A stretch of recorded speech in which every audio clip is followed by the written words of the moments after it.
Bugungi suhbatimizda ana shu qadriyatlar haqida nuroniy onaxonlarimizning qadrli vaqtimizda ayamay bizlarni yanimizda, bizlarni yoshlarga ta'lim tarbiya berish uchun Allohga shu qanday temada mavzuda chaqirsa ham hamma kerak tavbim onajonlarimizga rahmat aytaman. Yosh qizlarimiz ham ketdi, ulardan da bir qiziq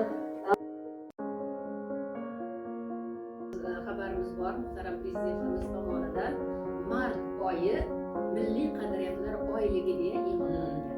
Bugungi tadbirimiz ana shu milliy qadriyatlar oyligini debochasi desak, menimcha mubolag'a bo'lmaydi. Bugungi yana shu oyda boshlangan birinchi tadbirimiz.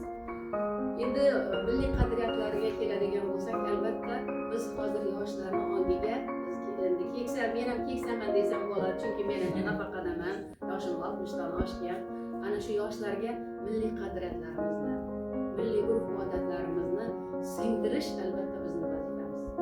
Qolaversa, mana men folklor jamoasida faoliyat yuritaman. Folklor jamoamizda Gullan hududiga xos bo'lgan an'analarni, qudumlarni olib chiqishga, ularni yoshlar o'rtasida targ'ib qilishga, bu qudumlarimizni, an'analarimizni sofligicha o'zini saqlagan holda yoshlarimizga yetkazishga iloji bo'lsa alla aytishni o'rganishimiz kerak. Chunki alla eshitib o'sgan bola birinchi navbatda ota-onasiga, keyinchalik vataniga mehribon. Chunki alla bilan ona farzandiga o'zini mehrini beradi, o'zini yurak qo'rini beradi, o'zini ko'nglidagi tilaklarini, niyatlarini ana shu allasiga so'zlaydi. Alla eshitgan boladan hech qachon yomonlik chiqmaydi. Alla eshitgan bola nima deydi? Johillikdan chetda bo'ladi bu bola. Shunday mehribon bola bo'lib yetishadi. Alla chunki unga juda ham yaxshi ta'sir qiladi. Endi so'zimning misoli sizlarga bir zamonaviy alladan bir parcha aytib bersam. Alla bolam, bolaginam alla.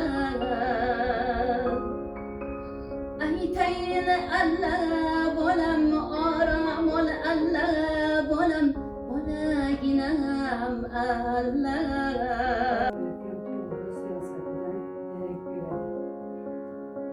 Bugungi tadbirimiz mana Gavharjon aytdi, qaytib etdilar. Qo'jonlarimiz ham ochdilar. Ma'naviyatga, ma'rifatga yo'llagan tadbir ekanligi boshdan mana shu sahnada bezatilishi va qizlardan ma'lum bo'ldi. Sizlar bir chiroyli vaqt tilab, o'zlarining qadimiy so'zlar bilan yor-yorlar aytib uzoq berganlar momalarimiz. Ana shulardan sizlarga bilganimcha aytiblar. O'tganlarning ruhini shod etali yar yar. Odam bilan havoni yod etali yar yar. Bir shish nabi Allohni yod etali yar yar. Lali kelin tushgan uy bo'ladi, chillali tinglang, ko'ring, kelin salom beradi. Hammamiz ham asli odam otadan, qon qardoshimiz ungan momo havodan, nikoh bizga meros, anbariyena, bibi Fatma, odam ota momo havolardan mana shu aziz avliyolarning haqqiga ta'zim qilib kelin. Bu dunyoga kimlar kelib, kimlar ketar. Alloh ular rahmatini obod etar. Ta'zimlaring ular ruhini shod etar.